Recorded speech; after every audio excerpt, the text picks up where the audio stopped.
पाप का, एक पुण्य का। अब आपको बोना कौन सा बीज है ये ध्यान रखिए, बोने में सावधानी रखिए। जैसे कि अभी किसी ने गेहूं बोया, किसी ने मकई बोया। बिहार में गेहूं मकई मुख्य फसल है। अब काटते समय गेहूं वाला ये सोचे कि मकई का दाम ज्यादा है, गेहूं का कम है वर्तमान का। अब गेहूं जिस किसान ने बोया है वो सोचे कि भगवान हमारा गेहूं का फसल चेंज होके मकई का फसल बन जाए तो हो सकता है। अष्टजाम कराइए, भगेत कराइए, पूजा करवाइए, सत्संग कराइए, ध्यान कराइए, लेकिन गेहूं की फसल चेंज होके मकई की फसल बनने ही वाली नहीं है। चाहे बकरी चढ़ाइए, चाहे मुर्गी चढ़ाइए, चाहे जो चढ़ाइए। राजस्थान में ऊंट चढ़ाते हैं, नेपाल में भैंसा चढ़ता है, अलग अलग जगह अलग अलग चीज चढ़ता है। क्या चढ़ाने से फसल चेंज हो जाएगी? है प्रकृति में ये नियम? कोई भी भगवान हमारी फसल बोए हैं खेत में, उसको बदल नहीं सकते। इसी प्रकार हृदय के खेत में जो कर्म की फसल हमने बो दी है, जो बीज हम बो रहे हैं, वो कोई भी भगवान चेंज नहीं कर सकता, चाहे जो कर लीजिए। अगर चेंज होता, बदल जाता, तो भगवान श्री राम का 14 वर्ष वनवास भी टल जाता। टला? सीता का हरण भी टल जाता, मरण, दशरथ का मरण भी टल जाता, पर विधि का विधान, कर्म का लिखा कभी करता नहीं है। चाहे कितना ही आप पूजा पाठ करें, जो होना है वो होके ही रहेगा। चाहे आप तीर्थ में स्नान कर लीजिए। बहुत लोग सोचते हैं कि पाप, गंगा में स्नान करने से पाप कट जाता है। आप लोग भी मानते होंगे, मुझे लगता है ऐसा, कि गंगा में स्नान करने से पाप कटता है, पर पाप कटता नहीं, जेब जरूर कटता है। एक बार की घटना बता रही, 2002 या 3 की बात है। हम लोग प्रयागराज इलाहाबाद गए। इलाहाबाद का नाम आप प्रयागराज रख दिया गया है। तो वहां पर संगम घूमने गए। संगम है, बहुत सुंदर दृश्य है, घाट में बड़ा अच्छा लगता है। और हमारे साथ में बहुत सारी महिलाएं थी, माता बहनें थी, भाई लोग थे। तो घाट में जब पहुंचे तो सबने मन किया कि नाव में सवारी करना चाहिए, नाव विहार करना चाहिए। तो कुछ लोग बात कर रहे थे नाव वाले से, तो भाई कितना पैसा लीजिएगा? तो उसने कहा उस समय 40 रुपया। कहा एक बार घुमा के लाएंगे तो 40 रुपया लेंगे।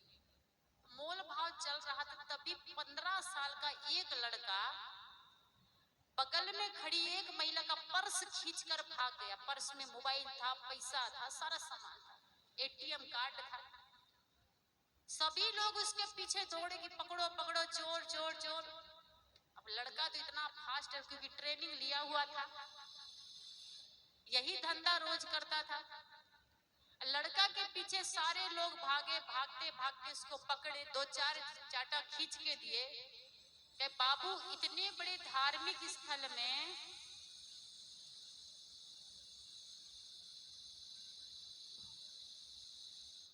आप चोरी क्यों करते हैं? चोरी करना पाप है।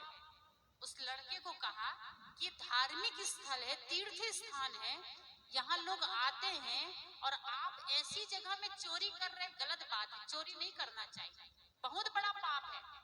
उस लड़के ने जो कहा, ध्यान से सुनिएगा। उस लड़के ने कहा कि आप यहाँ पर क्यों आए हैं?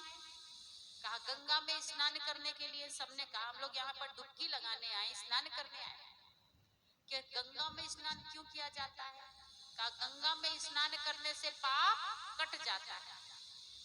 जिसने भी जितना पाप किया हो, खाली भागलपुर एक दिन चले जाइएगा, धुल के साफ आ जाइएगा, सारा पाप धुल जाएगा। जो भागलपुर में रहता तो पाप मुक्त है। सुल्तानगंज भागलपुर में जो है वो पापी नहीं है, पाप मुक्त है, क्योंकि गंगा में स्नान करता है। तो उसने कहा कि गंगा में स्नान करने से पाप कट जाता, इसलिए आप लोग आए हैं। मैं गंगा के किनारे में ही रहता हूँ, मेरा घर झोपड़ी यहीं पर है, छोटी सी कुटिया है, और मैं दिन भर पाप करता हूँ, शाम को 2-4 डुबकी लगा के साफ करता हूँ, इसी गंगा में डुबकी लगा के, मुझे पाप का फल नहीं मिलेगा।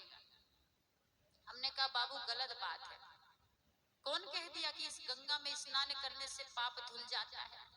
पाप तन में नहीं होता।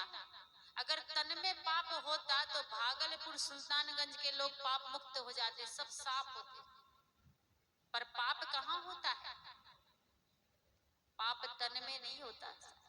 किसी के तन में पाप नहीं है, पाप मन में होता है। और मन के पाप को आप चाहे गंगा में धुलिए, चाहे घर के चापाकल में धुलिए, चाहे टोटी से धुलिए, मन का पाप किसी भी पानी से धुलने वाला नहीं है। सत्संग रूपी पानी से ही मन का पाप धुल सकता है। इतनी शक्ति है इसमें कि पापी से पापी भी धर्मात्मा बन जाता, संत बन जाता, महान बन जाता है। वाल्मीकि इतने बड़े डाकू जिसकी कोई कल्पना नहीं कर सकता। रत्नाकर, अंगुली मालकर, ये साधारण चोर नहीं थे, बहुत बड़े चोर। लेकिन संत की संगत पड़ी, सत्संग सुना, हृदय परिवर्तन हुआ, संत बन गए। हम और सब आप संत बने कहां से? इस सत्संग रूपी गंगा में डुबकी लगाकर।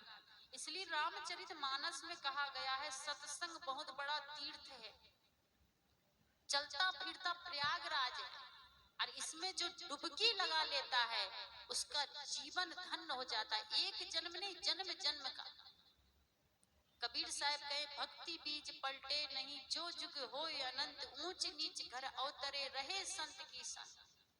हम कर्म पर विश्वास करें, हम विश्वास कर लेते भगवान पर कि भगवान सब हमको माफ करते जा रहा, हम चाहे जो करें, अच्छा करे बुरा करे, आप अच्छा कर्म करें। और हम प्रार्थना करते भगवान से कि भगवान हमको माफ कर देना। करते हैं ना सब लोग, भगवान जो भी गलती हो उसे माफ कर देना। अगर हम प्रार्थना ये करने लगे कि भगवान जो भी गलत करते हैं हम उसकी सजा हमें ही देना, तो कभी गलती नहीं करेंगे। हे भगवान, जो भी हम गलत काम करते हैं, अच्छा काम करते हैं, उसका फल हमें ही देना। अगर ये प्रार्थना हम करने लगेंगे तो हमारे जीवन से बुराइयां ही छूट जाएगी। क्योंकि हमारे जीवन में बुराइयां इसलिए कि हम सोचते भगवान हमको माफ कर दिया। तो मैं कह रही थी कि भक्ति कीजिए, आप भक्ति करना अच्छी बात है। मानुष तन भक्ति के लिए मिला है। ये मनुष्य शरीर मिलता है, बड़े भाग्य मानुष तन पावा, सुर दुर्लभ सदग्रंथि गावा, साधन धाम मोक्ष कर द्वारा, पाए न जे परलोक सवारा। बड़े भाग से मनुष्य शरीर मिलता है। 84 लाख योनि में भटकते भटकते आदमी जब मनुष्य तन को पाता है तब वो मोक्ष के दरवाजा तक पहुंचता है। और यहाँ आकर आदमी भक्ति तो कम करता है पर आडंबर ज्यादा करता है। जिसको भूख नहीं उसको खिलाता है। भगवान को कभी भूख नहीं लगती। जिसको नहाने की जरूरत नहीं उसको नहलाता है। हम लोग क्यों नहाते हैं, स्नान क्यों करते हैं? क्योंकि पसीना आता है। अगर 2 दिन स्नान ना करे तो बगल में कोई बैठना पसंद नहीं करेगा, बदबू आने लगेगी। पर भगवान को कभी पसीना नहीं आता। और जिसको पसीना नहीं आता स्नान की क्या जरूरत है? जिसे स्नान की जरूरत है उसको स्नान कराइए। एक महिला गुसाई घर में, पूजा घर में भगवान को स्नान करा रही थी। बगल में हम खड़े हुए थे। हमने कहा माता जी क्या कर रही हो? कहा देखते नहीं हो हम भगवान को स्नान करा रहे हैं। हम कहा दिख तो रहा है पर एक को भगवान को स्नान कराए और 2 जो बैठे हुए हैं उनको तो आप स्नान कराए ही नहीं। अगर स्नान करा रहा है तो सब भगवान को करवाइए। तो उस महिला ने कहा देखिए दीदी, जिस भगवान को हम स्नान करवाए वो पीतल के हैं और पत्थर के हैं, और जो 2 बैठे हुए हैं वो है मिट्टी का। अगर हम इनको स्नान करेंगे इनका राम नाम सत्य ही हो जाएगा। आदमी बड़ा समझदार है, किसको स्नान कराना किसको नहीं कराना ये भी जानता है। सोचिए, हम लोग समाज में, भारत देश में जितने सस्ते भगवान बिकते उतना सस्ता कोई चीज नहीं बिकता। 10 टका का, 20 टका का, 50 टका का, 1000 का, 10,000 का, 20,000 का, 1 लाख का। 1 लाख का तो कोई रखेगा नहीं। कोई कोई रखते भी है, बड़े बड़े मंदिरों में होता है 10 लाख का, 50 लाख का, 1 करोड़ का। भगवान श्री कृष्ण गीता में कहते हैं हे अर्जुन, कर्म करो फल की इच्छा मत करो।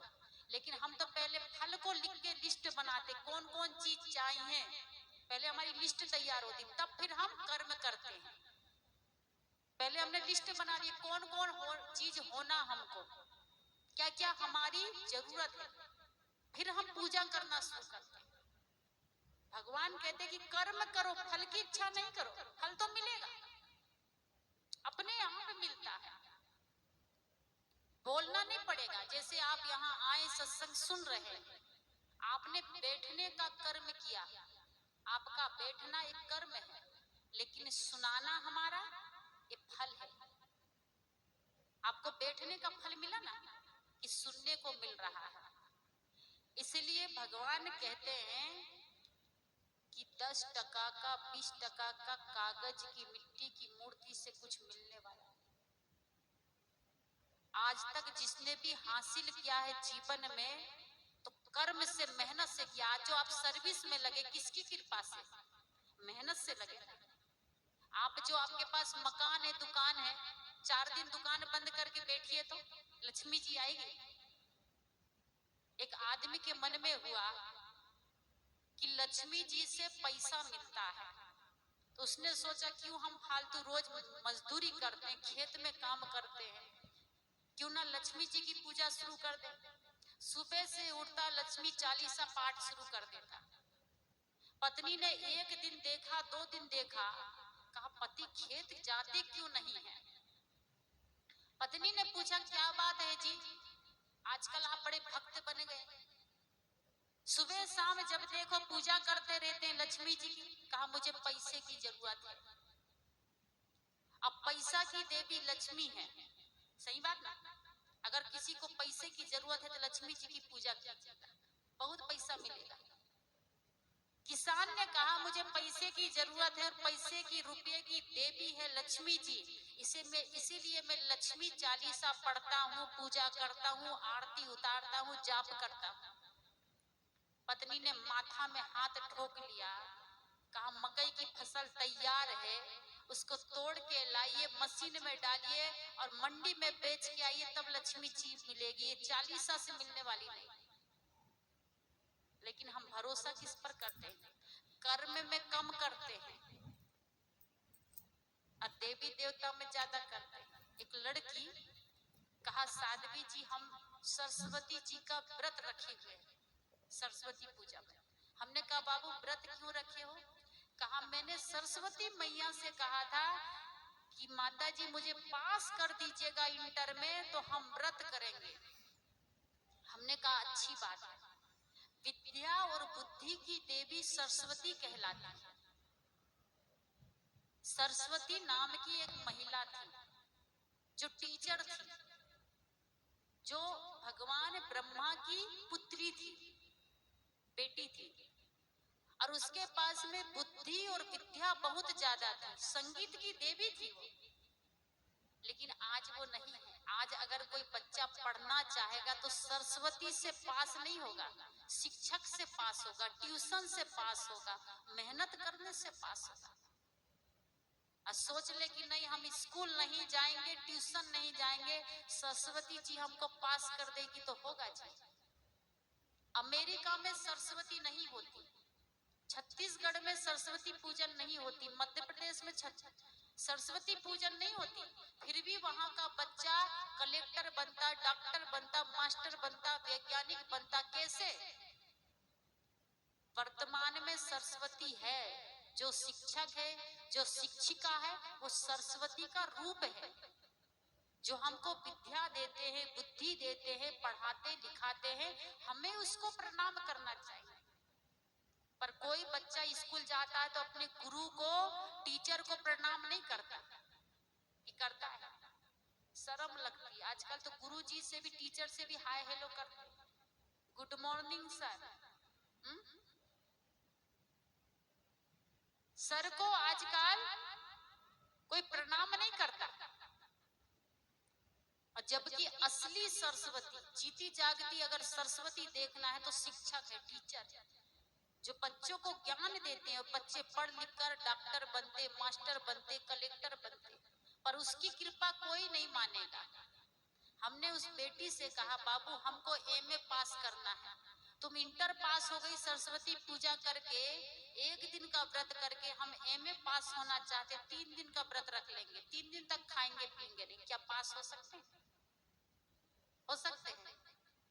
कभी नहीं। कर्म पर विश्वास कीजिए। श्रद्धा के लिए, आस्था के लिए देवी देवता ठीक है, घर में रखिए, रखना बुरी बात नहीं है।